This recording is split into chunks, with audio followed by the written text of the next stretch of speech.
C'est parti. Alors, ce soir, on va donc parler de management motivationnel. Et pour ceux qui nous rejoignent, si vous êtes en ligne ou en tout cas si vous arrivez, je vais prendre. Donc là, on est sur ton... sur ma page, en fait, sur mon profil. Sur mon profil, ouais. Je fais un petit coucou à ceux qui nous rejoignent. Et est-ce qu'il y en a qui ont accès à Facebook? Parce que si c'est le cas, je vais vous proposer de partager ça. Non, de nous rejoindre. Ça marche pas, ça aussi. Soirée. Excusez-moi, je fais mon petit référence d'arrivée. Donc, on va parler de management motivationnel dans le cadre de cette soirée sur management motivationnel dans le cadre de notre groupe sur la cohésion de l'équipe. Ah là, c'est dingue. Bon, si vous êtes en ligne, vous pouvez faire un petit cœur, un petit coucou, un petit truc sympa, je pense que comme ça on vous accueille. Et puis si vous avez des questions, on va poser quelqu'un dans le groupe pour éventuellement répondre à vos questions. Est-ce qu'il y a quelqu'un qui est branché sur le groupe Polo Pironnet? Oui, mais je suis sur Polo Pironnet et je t'ai demandé en ami, mais... je t'ai pas accepté encore en ami. Mon Dieu. Bon, est-ce qu'il y a quelqu'un qui a accès à mon compte? Parce que moi j'ai accès. Oui. Comme ça, s'il y a des questions, tu vois, je dis qu'il y a Magie qui est dans le groupe. Ouais. Je fais un petit coucou, tu es sur Polo Pironnet. Je fais un petit coucou, Magie vous fait un petit truc. Si vous avez posé des questions, vous êtes avec nous. Hop, c'est parti. Alors, l'idée, c'est de faire le tour de quelques éléments fondateurs qui ont toujours, en tout cas, que moi j'ai toujours retrouvé dans la motivation. On parle de management motivationnel, mais vous allez voir que c'est autant vrai pour vos équipes que pour vous-même. En fait. Alors, vous qui êtes des férus de la PNL, évidemment, on va retrouver des concepts que vous connaissez bien, mais en complément à ce qu'on voit ici en cohésion d'équipe, vous allez voir que c'est des leviers que je trouve assez intéressants à mettre en avant et à partager, bien sûr, sur vous qui nous écoutez en ligne. Alors, ces éléments, ils me viennent d'un garçon qui s'appelle Christian Lemoine, qui malheureusement est décédé il y a quelques années, malheureusement 52 ans d'un cancer. Mais à l'époque, c'était un peu le Tony Robbins. Tony Robbins, c'est le grand motivateur de PNL, mais c'était un peu le Tony Robbins de l'entreprise. Et son job, c'était de faire beaucoup de conférences. Et c'est lui qui est à l'origine d'un centre de formation qui a fait beaucoup parler de lui, qui s'appelle le Crécy, qui est un centre très... tous les consultants ou les formateurs que moi j'ai vu sortir du Crécy, on voit qu'ils ont un truc spécial, une culture un peu spéciale, un peu à la Bernard Tapie d'ailleurs, très, très motivationnel, très, très humain, etc. Et du coup, on va retrouver évidemment là-dedans beaucoup de PNL. Et voilà, donc je ne sais pas si vous avez connu le Crécy, vous êtes un peu plus ancien un peu dans le métier, mais c'était un centre de formation qui éduquait donc des consultants, des formateurs, et qui intervenait sur tout ce qui concerne la dimension de la motivation dans les organisations. Et donc, moi je tire de cette explication de ce soir de contenu qui vient de Christian Lemoine, notamment, moi j'ai David Lefrançois, vous connaissez David Lefrançois? C'est un garçon qui, moi j'ai connu en 98 à l'époque, et lui-même a été passé au Crécy. Il m'avait donné, je me souviens, une cassette qui a été le point de départ de tout mon intérêt pour le travail de Christian Lemoine. Voilà, et ça m'est resté pendant des années. Je trouve que c'est vraiment intéressant de le partager. C'est assez simple, vous allez voir, et en même temps, je trouve que c'est assez riche en termes de compréhension. Donc on va faire le tour d'un losange avec un point central. Donc il y a 4 leviers, plus un 5e au milieu. On va retrouver évidemment toutes les dimensions qui, encore une fois, sont évidemment très intéressantes pour le monde de l'entreprise ou de toutes sortes d'organisations, mais aussi à titre personnel. Vous allez voir qu'on peut tout à fait réappliquer ça dans le monde de l'accompagnement individuel. C'est pour ça que je le partage ce soir, ou dans le cadre de n'importe quel des projets que vous avez à titre personnel ou professionnel, si vous êtes un dirigeant, entrepreneur, même indépendant, il y a tout ça. Alors, la première chose, ici, on va parler de management utopique. Après, on parlera de management basique. Après, on parlera de management psychologique, de management pédagogique et enfin, de management harmonique. Alors, management, alors l'utopie déjà. Pourquoi, à votre avis, l'utopie, ça vous fait penser à quoi? On parle d'utopie. Irréalisable. Au rêve. Alors parfois, il y a un peu l'irréalisable. En tout cas, c'est l'idée de rêver large, de rêver grand. Oui, ça nous donne évidemment une perspective, une vision. Donc on va retrouver des éléments qu'on connaît bien en PNL, qui sont la capacité à avoir une vision, un rêve important. Ça peut être personnel ou à l'égard d'un environnement donné, de personnes, de contextes, de causes qui nous touchent. Voilà, donc il y a cette idée de l'illusion de quelque chose, parce que c'est là que tout naît, en fait, tout est. Le jour, j'étais à Paris, je prenais sous la tour Eiffel, je me dis, monsieur Gustave, pour avoir un truc comme ça, il faut oser le rêver, quoi. Il y a bien quelqu'un qui l'a rêvé avant de le faire, c'est vrai de ce bâtiment, ça veut à peu près tout ce qui vous entoure. Donc l'idée, c'est d'oser rêver, mais pas dans n'importe quel sens, c'est se dire au fond, eh ben, c'est quoi mon ambition, et notamment mon ambition en termes de service. Voilà. Donc si je faisais un dessin là-dessus, l'ambition ici, c'est fait à la fois de valeur et de vision. On retrouve les deux trucs. Et on va voir qu'être porté par un rêve, je donnais dans la journée l'exemple de la NASA. Vous savez que la NASA, grosse institution, alors aujourd'hui, c'est plus une référence dans le monde, mais bien qu'elle reste très, très importante. Mais dans toute l'histoire de cette entreprise, qui est quand même, qui a quelques années, qui est quand même à la pointe, on pourrait dire, la technologie, hein, l'espace, c'est quand même pas n'importe quoi. Et ce sont des organisations extrêmement structurées, parce que ça demande évidemment des niveaux de process, de qualité qui sont très très pointus. Et du coup, ils sont beaucoup interrogés sur la motivation. Et ce qu'on montre, c'est que, en fait, ils n'ont jamais retrouvé le niveau de motivation qu'ils avaient eu pendant la période où, vous savez, Kennedy a un jour annoncé, dans 10 ans, nous irons marcher sur la Lune, 7 ans après, ils ont posé le pied, ça fait 10 ans, mais jamais ils n'ont retrouvé le niveau de motivation. Pourquoi? Parce que quand vous avez déjà une personne ou un groupe de personnes, voire une nation qui est portée par quelque chose de très ambitieux, ben ça devient très très puissant. Et c'est Top Gun. L'école Top Gun, c'est Kawasaki, ça existe, hein, ça existe toujours d'ailleurs.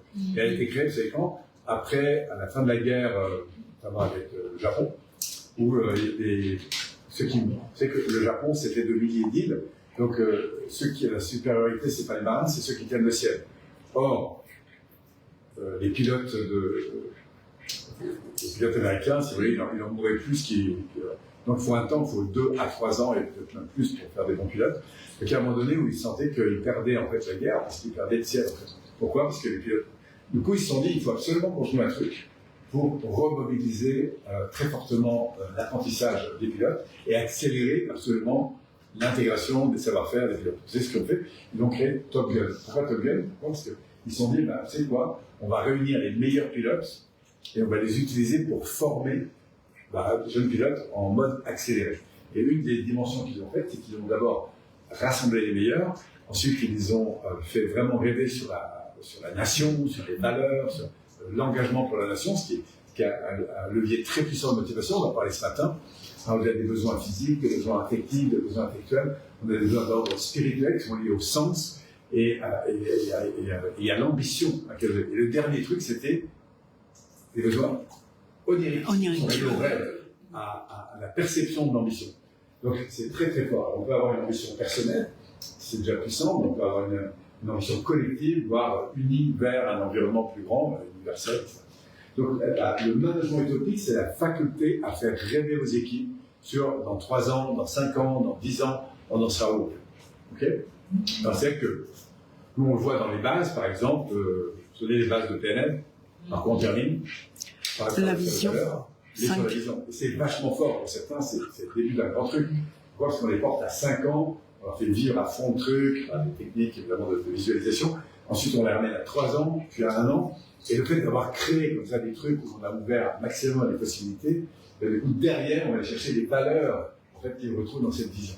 Voilà. Donc ça, c'est très fort. On s'est rendu compte que des managers qui savent faire rêver, c'est super puissant. Voilà.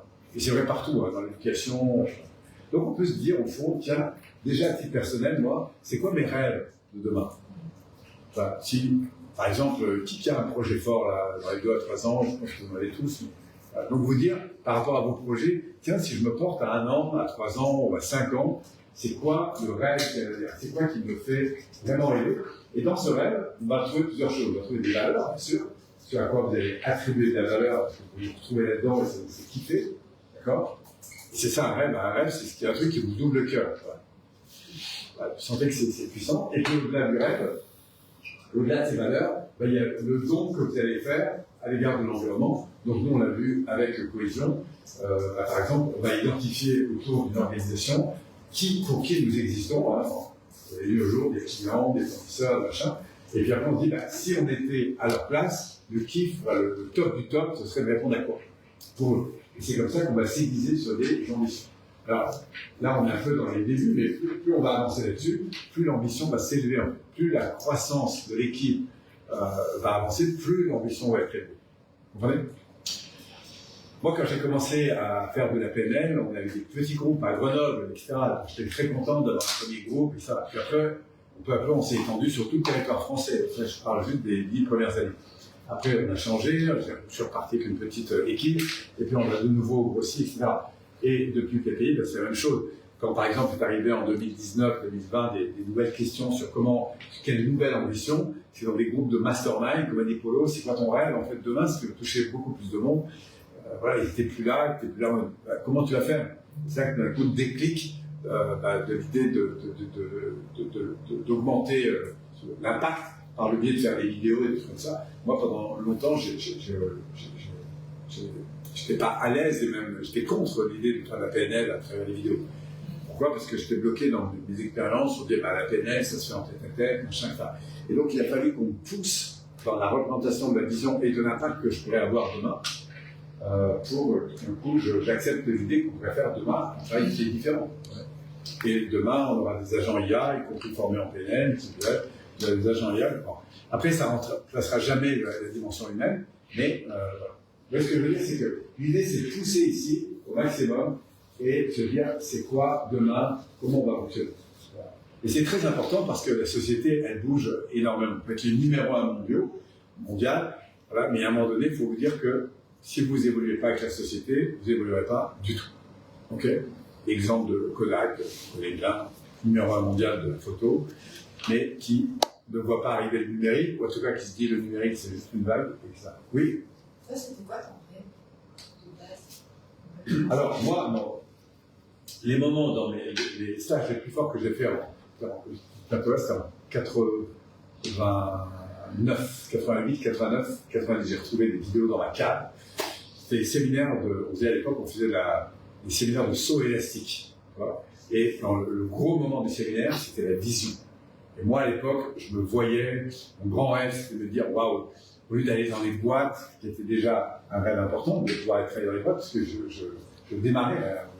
Mais j'avais eu la chance, comme j'étais dans un réseau de formateurs, de commencer à traîner dans quelques boîtes. J'étais entré chez la SNCF, le département de la SNCF à Paris, j'étais rentré chez Spivatignol, j'étais rentré chez Renault, c'était mes premiers pas là-bas, mais c'était encore que le début. Voilà. Mais mon grand rêve, au-delà de rentrer dans des boîtes et commencer à décoller, c'était un jour que l'idée que moi je crée, parce que dans mes stages de saut élastique, il y avait des gens qui venaient de partout. Et j'ai dit, un jour j'aurai une école comme ça où les gens viendront de tout horizon se former. Voilà.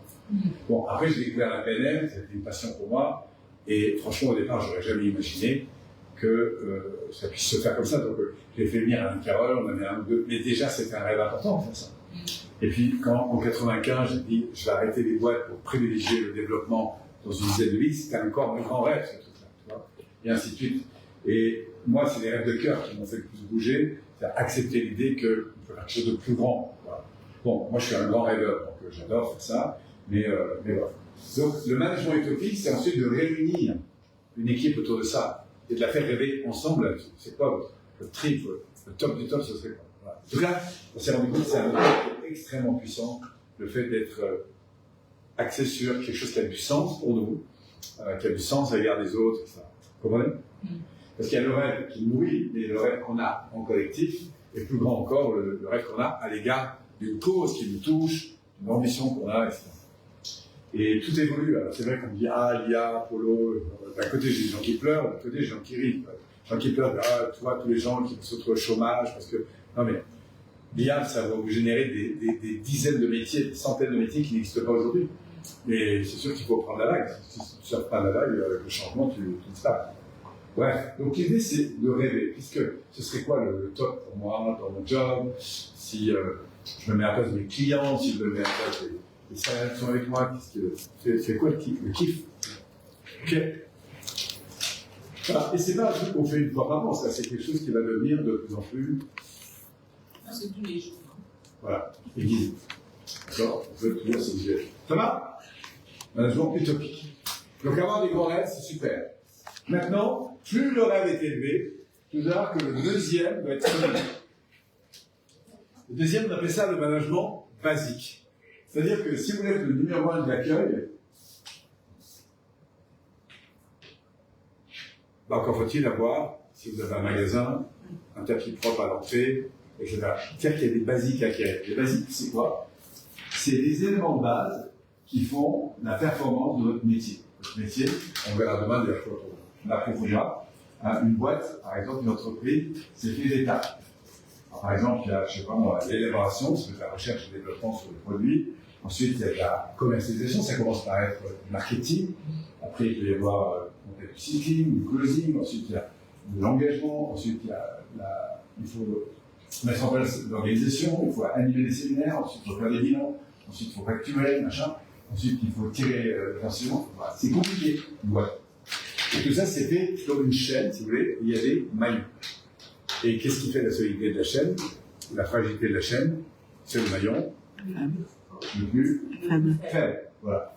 Donc, nous, ce qu'on va chercher dans le management basique ici, c'est à renforcer la qualité du basique. D'accord? C'est toujours les métiers de base qui font la performance. D'accord? Donc, à la base, c'est le côté très terrien. Là, on rêve beaucoup, c'est super. Moi, je dis que plus l'ambition est élevée, plus la stratégie, la base, doit être solide, rigoureuse et construite. C'est comme un immeuble, si vous n'avez pas des bonnes bases, vous n'irez pas très haut. Alors, les bonnes bases, ça se construit avec le temps, parce qu'au début, on est d'accord, vous démarrez votre entreprise, bon, on fait un peu de comptabilité. Moi, franchement, la comptabilité, ça prenait 2 jours par an. Pourquoi? En première année, je l'ai tout dans une enveloppe, puis après, quand j'ai vu que j'avais mis 15 jours à essayer de faire ma compta, l'année d'après, je me suis dit, là, il faut que je tire des enseignants. Donc, j'ai acheté un clou, vous savez, qu'on trouve dans les bars, et j'étais très résolu à mettre ça dans les enveloppes et entamer les enveloppes comme ça sur le clou pour être sûr que tout arrive dans l'ordre. Parce que ça faisait gagner vachement de temps. Bon, etc. Donc, c'est avec les apprentissages qu'on tire évidemment des enseignements et qu'on consolide. Et c'est vrai que c'est intéressant d'être solide partout. Alors, ce qui est toujours super, moi je trouve, c'est de tirer ce qu'on appelle un train de production. Un train de production, c'est, au fond, l'entreprise, c'est quoi? Et après de se dire, là, si on compartiment, là-dedans, il y a des choses qu'on va faire soi ou des choses qu'on va déléguer. Donc, ce que j'aime pas, vaut mieux le déléguer à quelqu'un. Et puis après, il faut consolider. Voilà. Et tout ce qui fonctionne bien, une fois qu'on l'a structuré, après, de nos jours, on va l'automatiser. Ça s'appelle faire du scaling. C'est-à-dire qu'on va identifier ce qu'on fait bien déjà, à la main, et puis ensuite, on va essayer de réduire. Pourquoi? Pour mettre de la robotisation là-dedans, etc. Donc, en 2 mots, ça consiste ici à bien définir qu'est-ce qu'on fait dans chacune des étapes. OK? Et à consolider. Donc la question, c'est que pour que ça marche, toi tu es dans la coiffure, pour que ça marche, il va commencer à avoir des bons ciseaux. Voilà, il faut avoir des sièges, il faut avoir un truc qui est propre. Oui, c'est des bases. Donc l'idée, c'est de faire un peu le listing. Donc là, c'est très simple. Vous prenez le client quand vous allez le chercher. Donc il y a une zone d'attraction, souvent. Après, il y a une zone de conversion. Après, il y a une zone de prise en charge, etc. Ça marche? Donc si vous regardez demain notre activité, vous allez voir, en gros, vos clients, comment vous allez les chercher? Il va falloir les attirer à vous. D'accord? Donc si vous structurez ça, vous voyez, une première zone, déjà, vous allez les attirer. Donc quand vous allez les attirer, vous allez voir, il y a des étapes à franchir pour les attirer. On parlera un peu plus demain. Mais si c'est bien fait, vous avez plus de chance. Par exemple, on va travailler sur le positionnement. Le positionnement, il correspond à qui vous êtes. Ensuite, on va apprendre à communiquer. Communiquer, c'est de envoyer des informations qui accrochent votre client. Ensuite, il va falloir le nourrir. Voilà. Et puis, c'est comme ça que la personne qui est là va venir ici. Ici, par exemple, vous laissez un nom, un numéro de téléphone, une adresse. OK? Ensuite, qu'est-ce qui va se passer? Vous allez dire, bon, ce client, je vais le transformer. Hop, je vais lui donner envie, c'est pour ça orange, je vais lui donner envie de venir bosser avec moi. Donc pour ça, une fois que j'ai ces coordonnées, hop, j'ai une deuxième phase, ici, là, qui pourrait se subdiviser en plusieurs parties. Je vous le fais très court, mais en gros, il va falloir que je lui fasse des offres, pour qu'il me donne ses coordonnées, et puis qu'il soit attractif pour lui, par exemple. Okay? Ensuite, je vais devoir analyser son besoin, prendre en compte ce que tu disais tout à l'heure, prendre en compte le besoin, il est où, il va où, c'est quoi son truc, il faut que je l'explique. Parce que sinon, il n'a toujours pas compris ce que moi je fais. Voilà, tu disais tout à l'heure très justement, ah ben tiens Polo, moi j'ai commencé les formations, chaque fois que je fais une nouvelle formation, j'ai l'impression qu'il y a un truc que j'ai pas vu, ce que tu fais, et voilà. Et j'aimerais bien faire un peu plus clair là-dessus. Donc là, ça veut dire, il me dit, bah, prends un moment avec moi et on fait le point, voilà où j'en suis, voilà où je vais, et dis-moi en gros comment je peux y aller. Ok? Voilà. Donc ça veut dire qu'ici, il y a une interaction. Voilà. Et puis après, bah, je vais l'engager. Vous voyez, il y a plusieurs étapes. Donc, il se trouve que toi, tu es déjà mon client, mais si tu ne l'étais pas, ben, une fois que je t'ai engagé, si c'était le cas pour vous, hein, il a fallu que je propose un truc, par exemple, je sais pas, certains ont vu des vidéos sur Internet, ou un lancement, je sais pas quoi. Donc, pourquoi? Parce que je vous ai donné du contenu, et vous commencez à répondre à des préoccupations que vous avez eues. Et puis après, je vous ai engagé dans une relation, alors moi ou quelqu'un dans l'équipe, à discuter avec vous. Voilà. Si vous avez pris, tant mieux, vous êtes ainsi directement client. Sinon, je vous avez proposé de nous suivre par un newsletter, par un groupe, par la communication, etc. Okay. Voilà. Donc ça, c'est un process. Vous voyez ce que je veux dire? Et puis après, bah, c'est pas tout. Une fois que vous êtes client, il faut vous prendre en charge. Il faut vous inscrire, il faut vous convoquer, il faut louer une salle, il faut gérer toute la doc. Voilà, c'est nouveau. Donc là, il va falloir chercher à livrer. Voilà. Et puis, vous engager. Vous serez fan à la fin parce que vous êtes content du service. Ok? Donc, juste pour vous indiquer que tout est process en fait. Et que la performance, c'est l'identification de vos process. Qu'est-ce que vous faites? Si vous êtes boulanger, par quoi vous commencez, ensuite, où est-ce que ça se passe? Voilà. Donc, mettre sur une espèce de train, puis après de dire là, où est-ce que je suis bon, où est-ce que je suis moins bon. Plus il y aura de la clarté, plus je serai corrigé. D'accord? Et c'est jamais fini, tout ça, ça va se consolider. Mais est-ce qu'on est d'accord? Vous pouvez avoir une belle ambition, mais si derrière il n'y a pas une structure, on n'est nulle part. Donc ça, c'est vision, objectif, et ça, c'est organisation. D'accord? Qu'est-ce qu'on fait concrètement, etc. Et c'est là-dedans qu'on va mettre de la qualité, de l'amélioration constante. Et là, mon devoir est de dire que ce n'est jamais fini. Parce que ça va non seulement se mettre en place, mais évoluer sans cesse. Donc, dans les grosses organisations, dans lesquelles, par exemple, j'ai évoqué ce matin l'expérience de la qualité pendant des années chez nous, bah, au début, on a, notamment dans les 30 glorieuses, les entreprises, elles ont énormément automatisé. On a créé de l'automatisation, et c'est vrai qu'on n'était pas trop sur les personnes. Les opérateurs, c'était plutôt des gens qui travaillaient à la chaîne. Vous vous souvenez de ça? Voilà. Puis après, on s'est rendu compte que l'organisation, donc, elle continue à évoluer, enfin, les ingénieurs qui ont créé de l'automatisation. Un peu comme l'IA revient en vogue pour créer l'automatisation, mais on s'aperçoit que pour continuer à créer et à évoluer, il nous faut des personnes qui continuent à participer à l'évolution des choses. C'est comme ça que la place de l'humain a repris de plus en plus.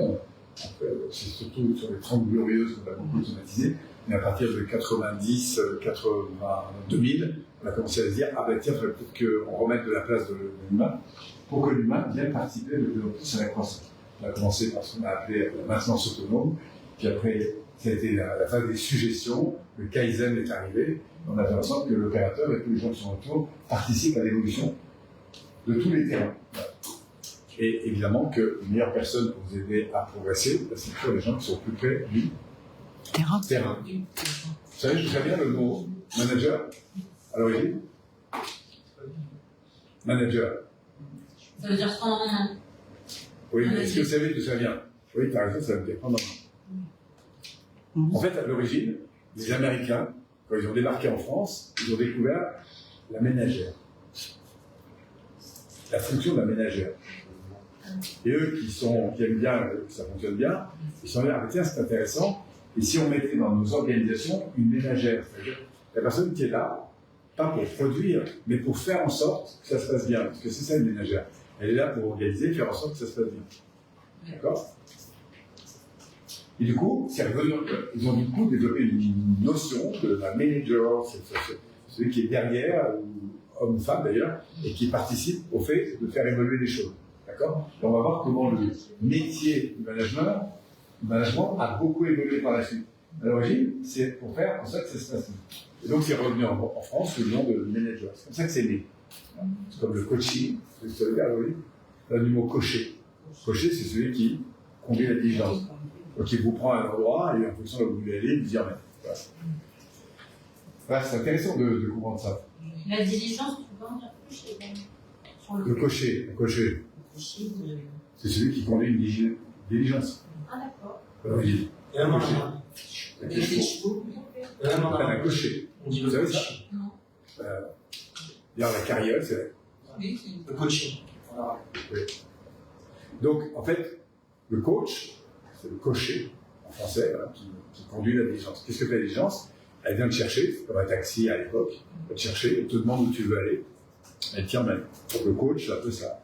Il vient te chercher là où tu en es, t'aide à clarifier où tu veux aller, et en fonction de ça, il va te poser des questions pour te conduire vers la destination qu'il a dit. Bon, c'est un peu rapide, après tout ça, ça a évolué, mais... Donc, c'est intéressant de voir que l'ambition première, elle est là, parce que rien d'autre pour avoir des résultats que des process.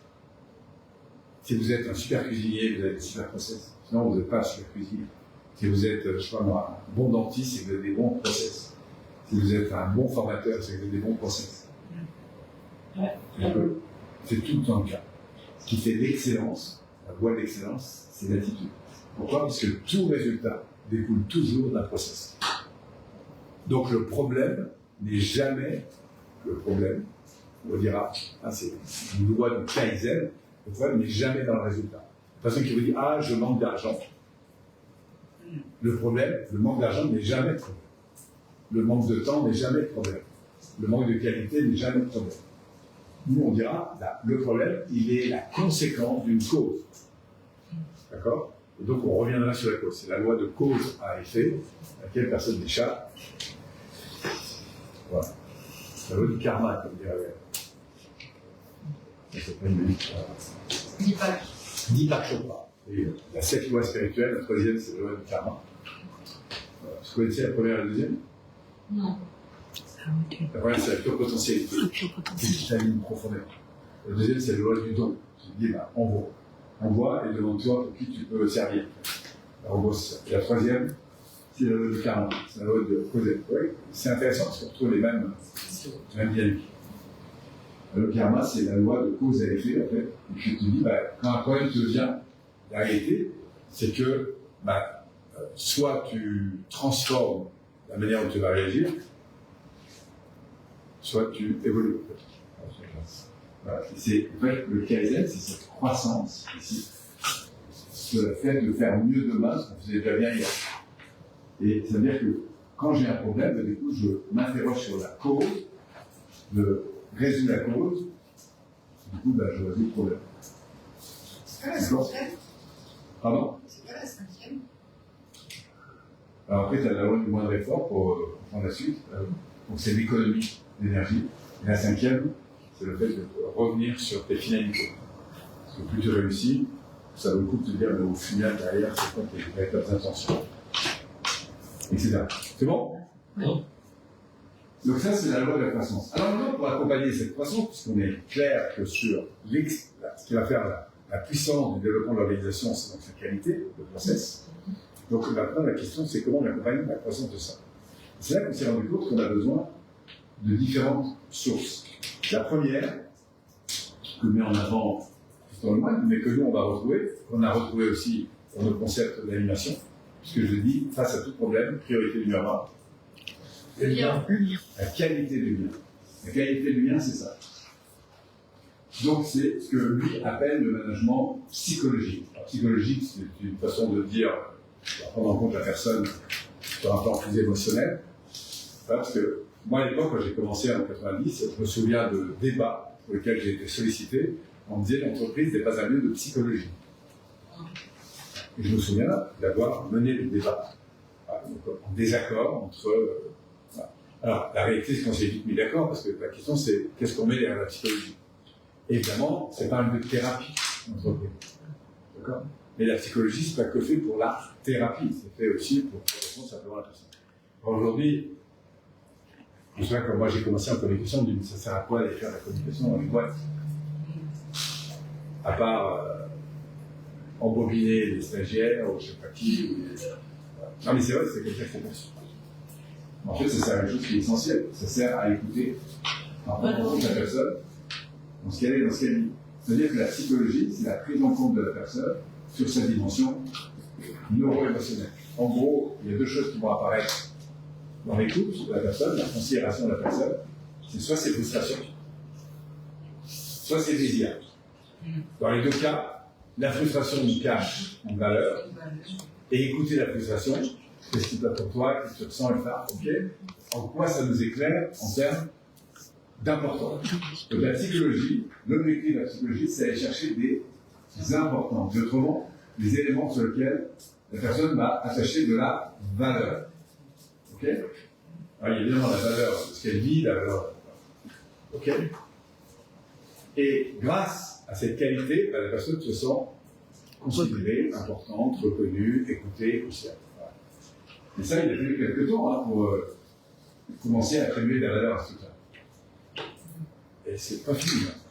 Polo, s'il te plaît. Tu penses que tu fais entre management utopique et management psychologique? Quelle différence?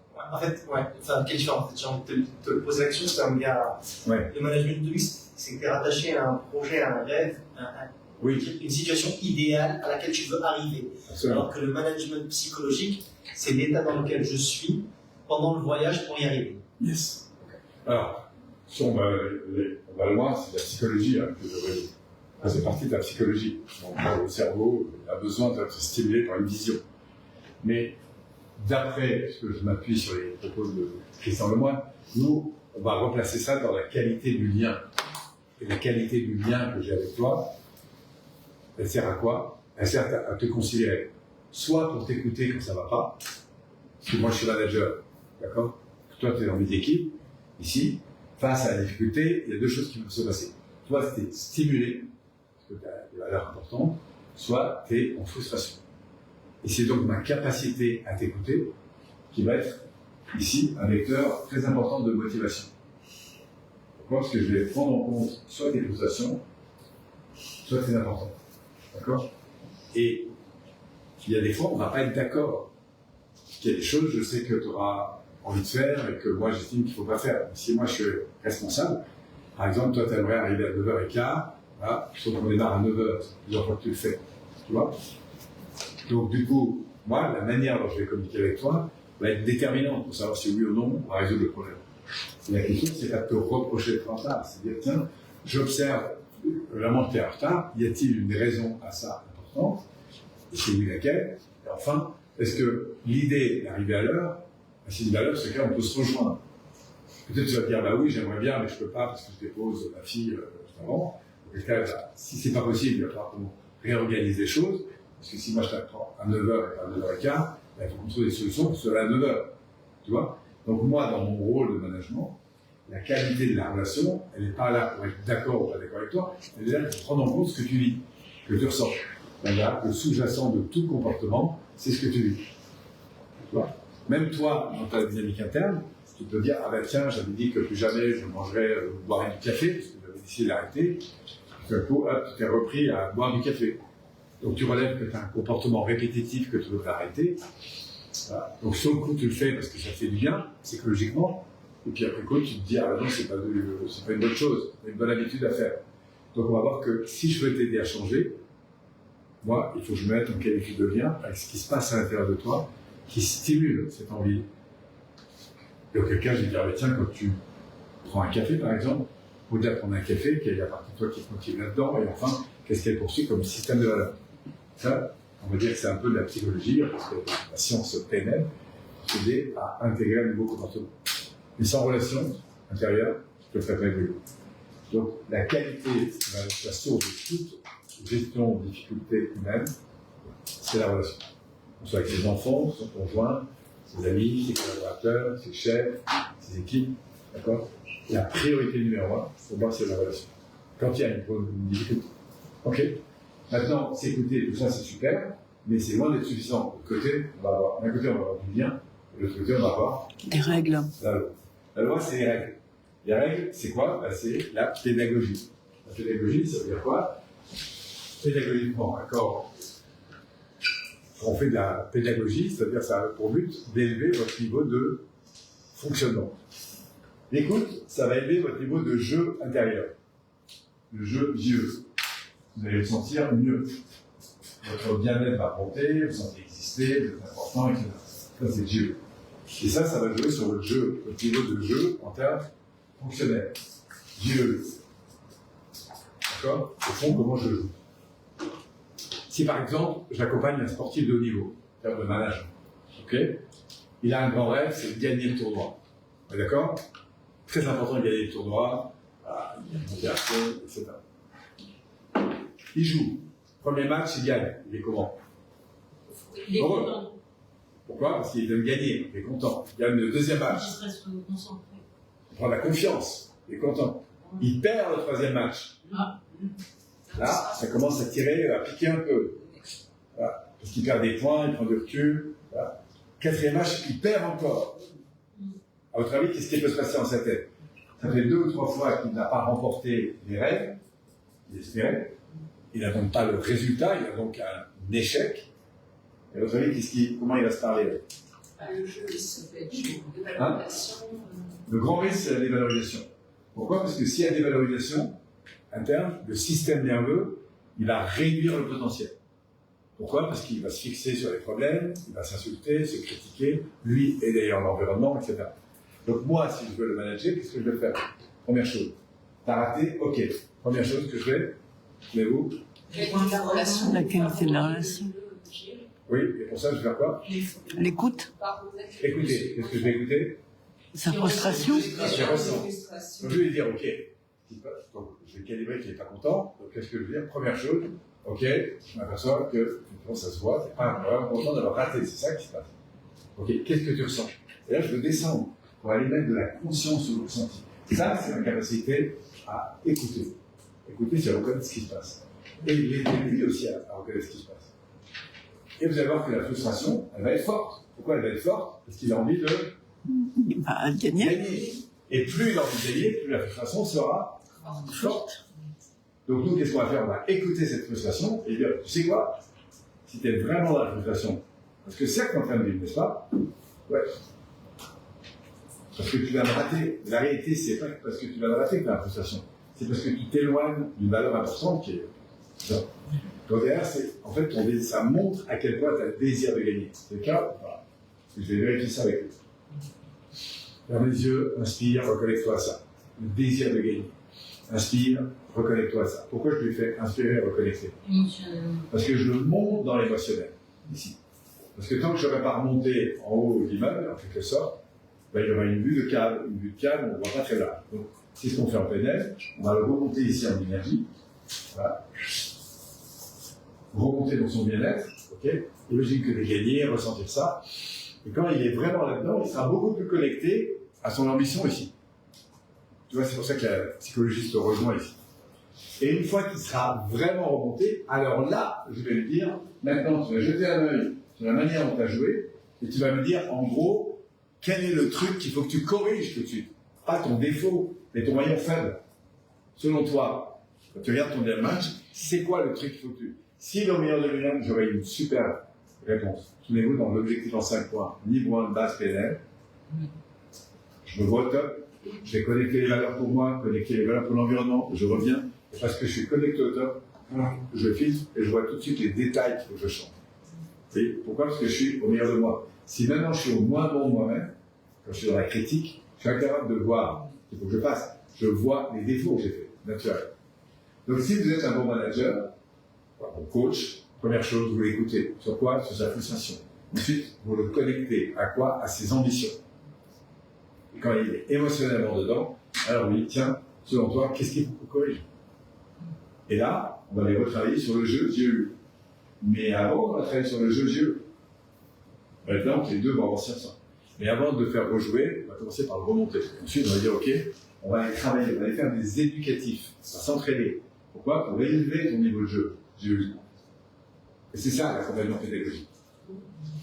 Je vais vous préciser un point. Oui, je t'en prie. Entre le management pédagogique et le management basique. Ouais. En fait, juste pour être au clair. Le management basique, c'est le fait de mettre en place et de respecter des process pour avoir un résultat qu'on a envie d'avoir. Là, c'est les composants dont on a besoin. Je veux réussir mon match, D'accord, c'est sûr qu'il faut que j'apprenne à placer la balle au bon endroit. À m'entraîner tous les jours, Voilà. Il faut que mon revers, bien manger, mon coup droit, mes machins, etc. soit travaillé. Très bien. Parce qu'au niveau où je veux me présenter, je ne peux plus me permettre d'y aller comme ça. Ok. Et le management pédagogique, c'est le fait de me former à apprendre comment faire dans le management basique. Seulement, c'est que moi, en tant qu'accompagnant, soit je te fais réfléchir sur quoi tu es bon, et à partir de là, qu'est-ce qui te semblerait important d'améliorer. C'est pour ça que je reviens toujours sur point fort, point améliorer. Ouais. Soit je vais mettre en place un processus pédagogique pour que tu intègres ça. Moi, dans la formation que tu es en train de suivre ici, j'ai identifié, au regard du temps qu'on a, les process, mais je ne vais pas que te les expliquer. Il faut que tu les vois, il faut que tu les joues, il faut que tu les expérimentes.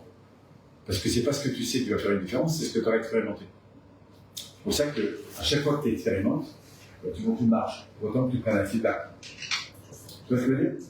Donc la pédagogie, ici, la faculté, dans le management pédagogique, c'est ma faculté à te dire, ok, à ton avis, tu es capable d'obtenir combien à la fin du mois? Tu vas me dire 100. Je dis, ok, super, bravo, génial, je trouve ça super, bravo pour ton engagement. Et ce que je te propose, on va 110. Sauf que les 110, on va les faire ensemble. C'est-à-dire tu vas faire ton premier pas, et on va se faire un petit diagnostic là-dessus, un feedback. On va aller voir tes points forts, tes points améliorés. Et demain, peut-être qu'on fera un petit poil de plus, un petit poil de plus, un petit poil de plus. Et c'est les fameux petits pas, micro-changements de progression, qui vont faire une croissance exponentielle. Et tu vas voir qu'avec un bon petit feedback régulier, tu vas voir le management pédagogique, c'est par rapport à moi et ma situation. Alors que le management basique, c'est le process que je vais mener avec mes points forts et mes points faibles. Le process ici, c'est ce que tu fais. Le management pédagogique, c'est ma capacité à faire évoluer ta manière de faire. Je peux le faire de plusieurs façons. 1, je t'explique. 2, je te fais sentir. 3, je te fais intégrer des comportements. Et en fait, il faudra les 3. Il faudra que tu aies un éveil de conscience, un éveil de rapport émotionnel, et enfin, une stratégie qui est différente. Mais le moment où les résultats vont être différents, c'est quand je vais élever ton niveau de jeu. Très bien. Si on fait le parallèle avec la formation qu'on a parlé de cohésion d'équipe, oui. La dimension utopique, c'est qu'à la fin de la semaine, on est capable, ou dans X jours, on est capable de mener une démarche cohésion. Ça, c'est ce qui t'amène ici. Pas nous-mêmes, exactement. Oui. C'est la vision d'une ambition. C'est ça. Qui est d'accompagner les équipes. Quand tu parles de management psychologique, c'est la relation que tu as créée avec nous, la confiance au niveau de la salle et même les interactions que nous avons, pour justement pouvoir nous engager de manière positive, sereine et constructive dans la salle. Oui. Enfin, c'est d'abord de regarder où tu en es, puis après de se dire, t'écouter sur tes besoins, tes attentes, tes envies. Le management basique, c'est chacune des journées de formation, qu'est-ce qu'on va y faire? Oui, qu'est-ce que tu es en train d'intégrer? Qu'est-ce que je suis en train d'intégrer jour 1, jour 2, jour 3? Moi, ce que je sais, c'est que pour mener à cohésion, il faut que tu aies compris le système de valeurs, comment on le fait, il faut que tu aies compris une vision, et comment on le fait, il faut que tu aies compris comment on redescend ça dans les services, et comment on le fait, il faut que tu aies compris comment on accompagne, comment on évalue, et comment on projette à le long terme. Ça, c'est tout le process. Alors, il faut que tu l'intègres. Il ne faut pas seulement que je te l'explique, sinon je t'envoie un bouquin, c'est suffit. Que je le pratique et que je le fais. La différence entre lire un bouquin et venir ici, c'est comme lire un bouquin pour apprendre à conduire, tu vois. Feedback pour féliciter et pour Donc, et à chaque fois que tu vas pratiquer, je vais te donner un feedback, effectivement, soit pour reconnaître tes points forts. L'objectif, c'est d'intégrer des connaissances, des savoir-faire, des sensibilités, surtout des stratégies. Pour faire que demain, tu feras mieux qu'hier ce que tu fais déjà. Donc ça, c'est le management pédagogique. Ça va? Oui. Donc, c'est ces deux piliers qui, dans tous les systèmes, font évoluer. Nous avons le management. Parce que tout va. Okay. Donc, tous les jours, on peut me dire, tiens, quand je vais courir, par exemple, je peux dire, tiens, qu'est-ce qui me motive à aller courir? C'est quoi le système de valeurs? C'est quels sont ça pour moi? Et puis, dans ce que j'ai fait hier, ce serait quoi ma prochaine marche? Qu'est-ce que je pourrais faire en plus? Peut-être vous allez dire, tiens, je vais faire 2 pompes de plus, je vais faire 3 marches de plus. Voilà. Et à force de faire des petits plus, des petits plus, des petits plus, à me dépasser des choses que je n'aurais jamais imaginées. C'est ça? Parce que l'accumulation des points d'amélioration, ce qu'on appelle des courbes exponentielles, voilà, si vous faites des petits pas régulièrement en termes de progression, vous avez une accélération que vous ne mesurez pas. C'est l'effet de ce qu'on appelle les effets cumulés. L'effet cumulé. Mais on parle de Vous connaissez l'histoire de la nappe qu'on plie en deux, là. Une nappe de 2000 mètres qu'on plie en deux, ça fait combien? 4. Si vous la pliez, ça fait 8. Si vous la pliez, ça fait 7. 36. 32. Etc. 32. 64. Etc. C'est les graineries sur le génie. Oui. Maintenant, j'ai une question. Selon vous, un nappe de 2 mm, il faudrait la plier combien de fois, comme ça, pour couvrir la distance de la Terre à la Lune, sachant qu'il y a 380 000 km à peu près. Alors évidemment, je ne peux pas me dire. Mais est-ce que parmi vous, comme ça, vous diriez que c'est plus de 10 000 ou moins de 10 000? Moins de 10 000. Moins de 10 000. 20 fois, 20 ou 30 fois. 20 ou 30 fois. Ouais. Tu la plies 20 ou 30 fois. 2 puissance 20. 2 puissance 20. Ouais. C'est mathématicien, toi. C'est bien sûr. Bon, vous avez combien? Moins de 5 000, moins de 5 000? Imaginez qu'on joue à un jeu. À chaque fois, je vais gagner 10 000 euros, que ça s'additionne. À combien vous arrêtez? Moins de 5 000? Moins de 1000?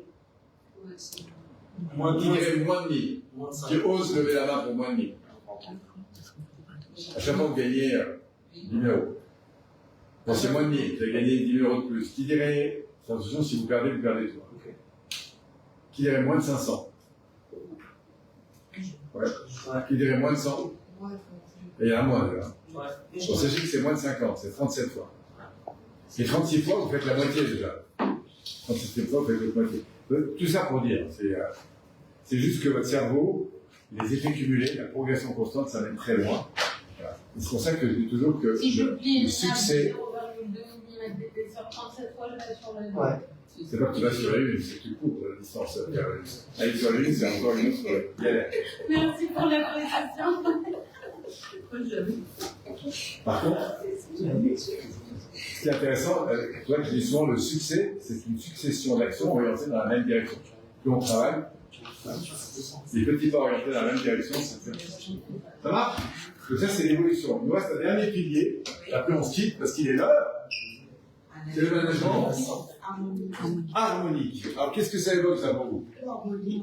Ça ressemble à l'ensemble des quatre. Alors c'est quoi l'ensemble des quatre? L'équilibre des quatre. Ouais, une affaire d'unité, d'équilibre. Donc là il y a plusieurs approches. Quand vous construisez une équipe, évidemment, le lien sur les valeurs, sur la vision, les règles du jeu, tout ça, plus c'est cohérent, plus c'est puissant. Et si on va plus loin dans l'équipe, c'est l'idée qu'une équipe riche est composée d'éléments différents. Que la différence enrichit.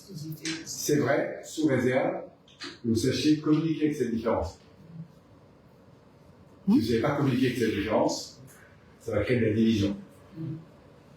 Donc, l'intelligence d'un système passe par la qualité de l'interaction qu'il y a entre les parties de ce système.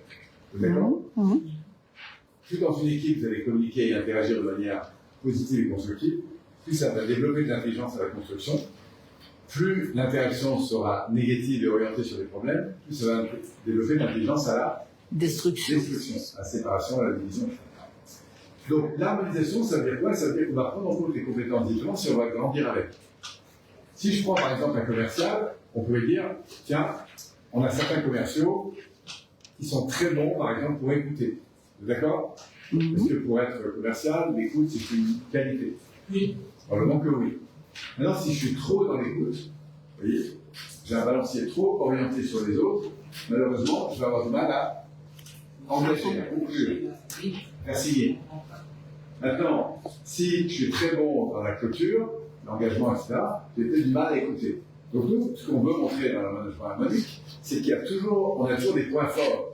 Vous voyez, si on avait l'énéagramme, par exemple, vous voyez, un 2, par exemple, serait très fort, je fais un talent plus grand pour écouter quelqu'un, d'accord?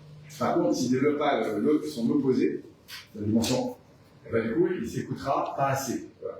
Maintenant, un 7 qui est beaucoup orienté sur l'écoute de lui-même, c'est important qu'il puisse écouter l'autre. Par exemple, si vous prenez un 1 et un 8, vous souvenez, un diagramme, le 1 est très porté sur la loi des autres, le bien faire des autres, le 8 est dans sa loi intérieure. Vous pouvez voir que l'un et l'autre s'harmonisent.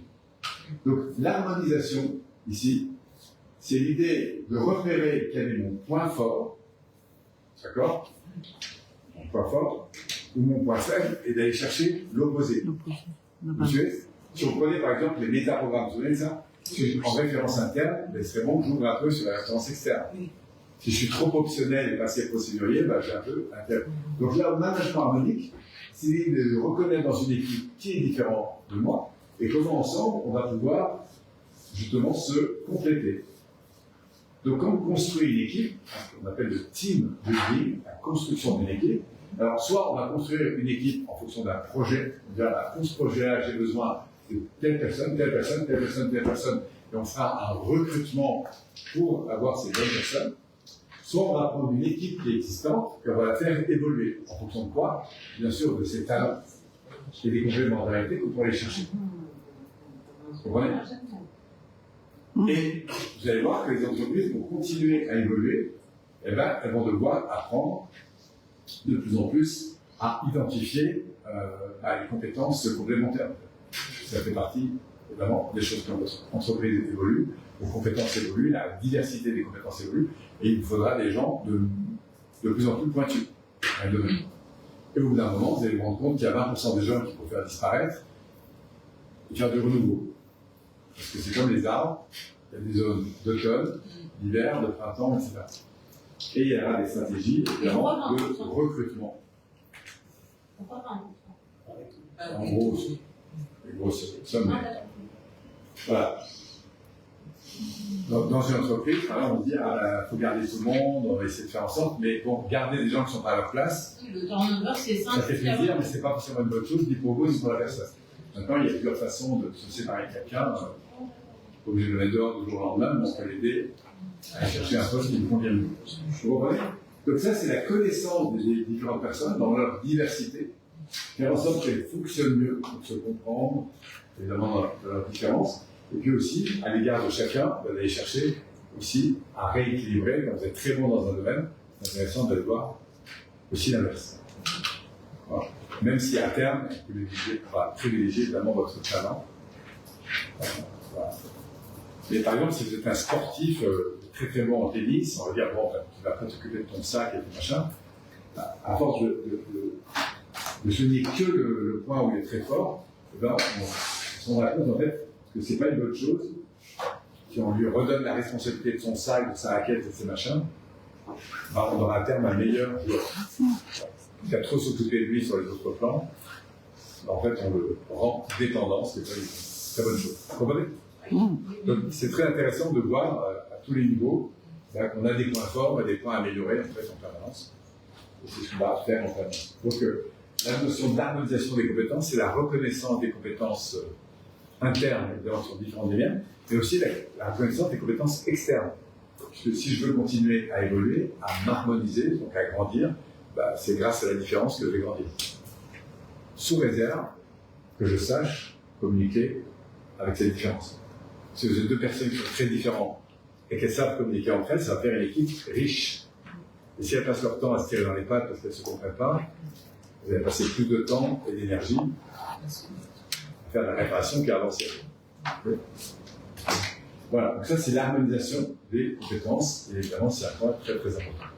Comment on l'obtient? Bah, c'est l'harmonie interne, par exemple avec de plus en plus loin, profond dans les valeurs qui m'animent, dans la vision qui m'anime, dans les compétences que j'ai besoin de développer et qui me correspondent vraiment, dans la psychologie, dans le cadre qui fonctionne bien. Oui, tous ces points vont participer à l'évolution à la fois individuelle mais aussi collective. Le fait de partager des valeurs collectives, vous avez vu, c'est très fort. Le fait de partager une vision collective, c'est aussi très fort. Tout ça, ça fait partie de l'harmonisation de l'ensemble. Voilà ce que je voulais vous dire.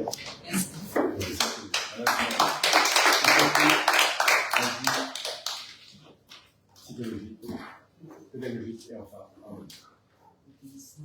Merci Polo. Bonne soirée à tous. Oui. Merci beaucoup. Il n'y a pas eu de questions, c'est pas grave, vous pouvez toujours poser si vous voulez. Je vous embrasse. Ça c'est pas toute la soirée.